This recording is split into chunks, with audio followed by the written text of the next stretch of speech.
Welcome back to the deep dive.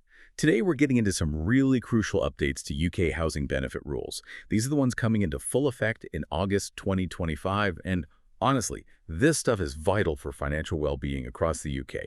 So our mission, as always, is to dig into the sources you've shared and pull out the key insights. We want to help you quickly get your head around who qualifies under these new rules, why these changes matter now, and what you really need to know to handle the system. We've looked at everything from eligibility, income limits, and how housing benefit fits or maybe doesn't fit with universal credit these days. And it really is a deep dive worth taking. These aren't just, small adjustments. Think about it, over 1 million households currently rely on housing benefit. But these specific updates, they could force a pretty critical rethink of financial planning for a big chunk of them. It's not just policy jargon. It's a direct shift in the day-to-day economics for potentially hundreds of thousands, especially pensioners and more vulnerable groups. Understanding this new setup isn't just helpful, it's pretty essential. Okay, let's unpack this right from the start then.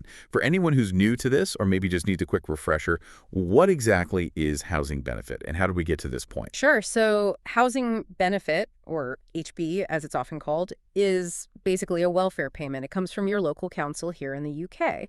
Its main job is to help people who are on a low income or maybe getting certain other benefits to pay their rent. It's important to say, though, it generally doesn't cover mortgage costs, just rent.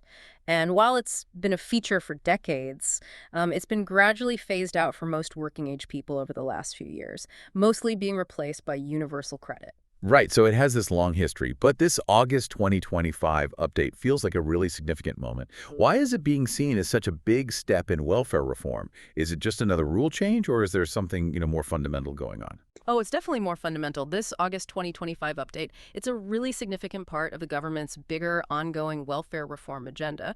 Now, it's true, most working-age folks are already pointed towards universal credit for housing help.